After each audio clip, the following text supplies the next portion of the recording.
morning. I'm excited to be here. Today's theme is Solve for X. And for me, X has always been a story. And the challenge or the equation or the problem of solving for it is how to tell it in the most appropriate way, in the best way. How to get true stories out to people and make them really respond to them. For the last 14 years, I've worked for National Geographic, and I've gone out into the world, and I've tried to come back and write big picture stories. You know what these stories are. They're sort of the story that takes a complicated idea or a person or a place or an event and boils it down, distills it into the broad strokes. Consider for a moment National Geographic. Even if you've never read it before, you know what we do. Lions. We tell you everything you want to know about lions, right? We will boil that thing down into a cuddly, ferocious predator for you. We will tell you everything you want to know about elephants, sharks, mummies. We own that. We have mummies in the basement of National Geographic. Global warming. That's another one that we do well. We will turn global warming into a map. It's the prettiest way to experience a looming catastrophe. So for years I did this sort of big picture narrative. And it's not a bad way to do it. The big picture generally helps an audience understand something quickly and get into an idea or a subject that they may not normally be exposed to. But there's also dangers with this idea. And a few years ago I started to feel weirdly aware of how we are increasingly sort of flooded with these big picture stories, almost on some days to the exclusion of everything else. So I wanted to change. I was ready for a change. And I was casting around for a way to do this. I no longer felt like life was a headline that I wanted to sort of coast through. I think you all know what I mean. If we think about the country for a moment, we're sort of living in a headline summary era, aren't we? We have things like China rising. We have the gun debate raging on. And the one that I keep coming back to is a nation divided. Do these headlines or these big picture stories actually make us more connected to our shared reality? I don't think so. And in fact, after too much of it, I start to feel disconnected from reality. I want to retreat. I want to move away from it. And I think I know a lot of people feel this way. We want to retreat from the flood, from this feeling of being surrounded and constantly bombarded. And it has the effect, the big picture actually has the effect of making us start to think and behave in smaller ways. We pull back. We associate with groups of people who think like we do. We sort of tribalize. And this does not make us more aware. It actually has the opposite effect of making us feel a little bit more estranged and small. So where did this change for me? A few years ago, I was asked to go to a remote desert in northern Kenya to do a story on a lake called Lake Turkana, a beautiful lake in the middle of a sort of nowhere. This enormous place had a problem. The water was so slowly drying up. A combination of climate change and economic pressure was working to evaporate this massive lake. And so in the not too distant future, this beautiful jewel in the desert, which is home to 10,000 crocodiles and flocks of flamingos so large that they would blot out the sun in sort of a fabulous pink confusion when they took off, this would vanish. And there you have it. I've just sort of summed up the big picture for you. National Geographic is sometimes the journal of bad things about to happen, unfortunately. So I went to this place, and I spent a few weeks traveling around the lake and talking to the people who lived there and trying to understand what was going to happen to them if this beautiful natural feature suddenly vanished, or vanished even over time. And so I was doing this. I was working with a photographer. We were traveling. We were talking to people. We were asking them to share their stories with us. But when I got to this fellow's story, it really started to change for me. This man is a fisherman, was a fisherman. And one day he had gone down into the warm brown waters of Lake Turkana to check his nets. He was standing waist deep, or maybe chest deep in the water, and he heard a sudden noise behind him. And then a crocodile attacked and clamped its jaws around his waist and started swimming out toward deeper water with him in its mouth. This is amazing. And he told me that he felt no pain. He remembers a white light. He remembers the sounds of human voices in the distance and the sounds of birds, almost like music. There was this warm feeling, a sense of peace. He told me he would rather have stayed there. Instead, he came to his senses and realized what was happening, and he did something that they teach every boy in his town. If you're ever attacked by a crocodile, go for the eyes. And so he did. He jammed his thumbs into the eyes of this crocodile, and it spit him out long enough so that he could swim to shore. And he had made it onto land, and he was stepping up out of the water, and he turned around, and the crocodile had come back for him to take one last chance. He was able to escape. He made it to the local clinic where they stitched up his injuries. But he wasn't healed, and he was in no way on his way to healing. Later that night, he fell asleep, and he had a dream that the crocodile had crawled up out of the lake and come to find him in the clinic. He had a dream that the crocodile was crawling down the hallway to get him. Now, this guy has never recovered from that. And to this day, he's never gone back into the lake. He now makes his living a meager living by repairing the nets of other fishermen. This was an amazing story. From a storyteller's perspective, it had everything you could possibly want. It had drama. It had a strong character who could remember things like that had happened to him. For example, this guy remembered what the crocodile's mouth smelled like. And he described it as when you crush a fat tick, this feeling of old blood and rot. That's amazing stuff, but I knew that it would never make it into the pages of National Geographic because despite its vividness and its richness, it was too small. It didn't speak to that big picture of water disappearing, climate change, and sort of a landscape in transition. Now, I have notebooks full of stories like this from years of work in the field, and it felt like such a waste to me. This man's story would just live in my notebook or die in my notebook, ink fading on paper in my study somewhere with a row of other notebooks containing similar stories. And I really wanted to find a new way to do this. And in Africa at that time, I was complaining about it to my editor, and he said, "Dude, relax. Have you ever thought about Instagram?"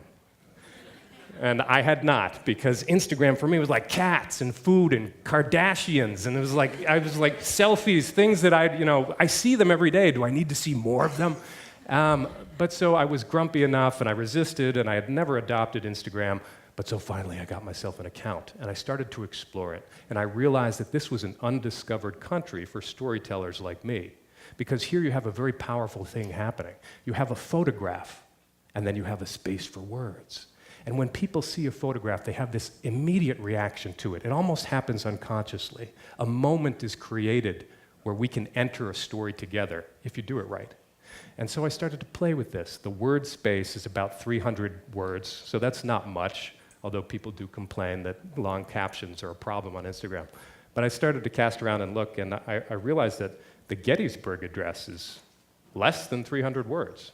So you could copy and paste one of the most famous speeches in American history and plop it into an Instagram caption and read the whole thing without even having to scroll. So not to compare myself to Lincoln, but we had a powerful space here and we had an opportunity. So I started to tell stories on my own Instagram account. Stories like this woman, whose title, she lived in the same village as a gentleman who was taken by the crocodile, and her title translated out of the Dawson-Etch language into English as Healer of Last Resort. So this wonderful, probably butchery of what her actual title was, but this was the only way we could render it into English. And she was the one who, when the clinic had failed, when the medicines had failed, when you were hundreds of miles away from a paved road and you can't find any respite from your illness, you go see her. And she takes you down to the same water where that guy was attacked by the crocodile, and she sits you in the shallows, and she covers you with that warm, ancient mud and rinses the badness away, back into the void of the lake. This is a wonderful story. These two women were, in their community, they were something like midwives, but they also practiced female circumcision. Now, when I went to Africa, to this part of Africa, I thought I knew all I needed to know about female circumcision. Brutal, primitive, screw that. I didn't think there needed to be much more of a conversation about this practice. But the journalist in me also realized that I do need to talk to these women about it, and I realized something amazing when they started to talk to me, that they were subtly and slowly changing this practice. They were rebels, insurgents within their own culture. And by making the smallest little cut, just a drop of blood, they realized that they could satisfy the desires of the elders who were in charge of everything and also start to phase this practice out. They could see a time in the future when it would no longer be necessary or part of their culture. And by doing this, they were saving dozens of girls from a brutal practice that they had endured themselves. Now, this was a wonderful story. This is the kind of story when you're a writer, you want to find it. But it wouldn't fit into National Geographic magazine. It was outside the scope of that big picture that I was starting to do. So I told it on Instagram. Now, let's back up for a second. Why would a writer like me, who's used to dealing with thousands of words and a dozen pages in a magazine, want to go to this tiny little space with a phone? And there's a couple of reasons for it. Mostly, it's about audience. National Geographic, the print magazine, has 4 million subscribers. Most of them are older. Most of them are white. And most of them live in the United States. Instagram is an entirely different universe. It's 800 million users. That's like a galaxy of stars. 80% of them live outside the United States, and most of them are young. Now, if we could leverage this combination of Instagram and National Geographic, we'd have something truly remarkable. Because Instagram, National Geographic's Instagram feed is one of the largest in the world. When I started, it was about 50 million followers, but now it's up to nearly 90. If we could reach even a fraction of that audience, we could tell stories that we'd never been able to tell before. We could deliver all these vignettes, these smaller stories, these individuals, in a way that would touch people immediately, in a way that the print magazine never could. So we started an experiment. We started to do this, and we sort of hijacked National Geographic's feed. We didn't ask permission. We didn't tell the executives we were going to do it. And this also allowed us to not have editors looking over our shoulder. We just started to tell stories on Instagram, on National Geographic's feed, and we reached tens of millions of people, and it was an amazing response. It used to be that it took a year or so before I would ever even get a letter from a reader of the magazine, and they would tell me something like, "You spelled this wrong." Not encouraging. But here on Instagram, we would have sudden and immediate reaction. Not all of it good. Most of you have been on Instagram. You know what the comments look like after a while. And one of my favorite was the people who told me that my captions were too long. It's like, I'm not forcing you to read it, man. You can skim through this. And the other people who bothered to tell you that they're going to unfollow you because you wrote too much. That's an interesting phenomenon. But since my early experiments, we've told dozens of stories on this platform, and we've been able to reach people in a way that we could never have done before. We've told stories that sort of tug immediately at your heartstrings, animal-human friendships here. This boy didn't have many human friends, but he had found a baboon, a young baboon, and they were inseparable. And within this story, there was a tragic kernel, which is something that humans are also drawn to. The baboon would ultimately grow up and would become too strong and too aggressive to be a playmate anymore. And so what usually happens is that the men of the village would take it out into the woods and they would have to kill it. But we sometimes just told stories that were just more fun and more interesting. And here you have an iceberg being towed across the North Atlantic Sea, right through the territory where the Titanic had sunk more than a century ago. This one was incredibly popular for some reason, and I think it's probably because it looks like a swimming pool.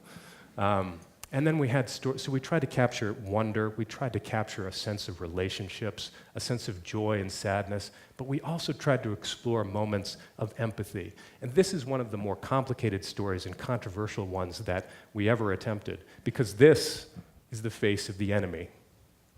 This is an ISIS fighter. And he had just been captured in the Iraqi city of Kirkuk, where he had gone to tell a story about the battle against ISIS.